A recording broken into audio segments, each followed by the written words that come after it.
Cine sunt martorii lui Jehova? Provenim din sute de grupuri etnice și lingvistice. Cu toate acestea, avem aceleași convingeri religioase și aceleași obiective.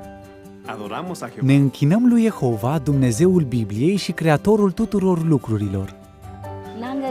Suntem creștini, deci respectăm învățăturile lui Hristos Iisus și urmăm exemplul său. La fel ca Isus, ne străduim să fim cetățeni cinstiți și pașnici și să respectăm legile țării în care trăim. Mai mult, urmăm exemplul lui Isus, făcându-ne cu regularitate timp pentru a ajuta pe oameni să învețe despre Biblie și despre regatul lui Dumnezeu. Depunând mărturie despre Jehova Dumnezeu și despre regatul său, suntem cunoscuți ca martori ai lui Jehova. Săptămânal, mergem la sala regatului ca să învățăm despre Dumnezeu și despre cuvântul său Biblia. La întruniri nu se face colectă și poate participa oricine.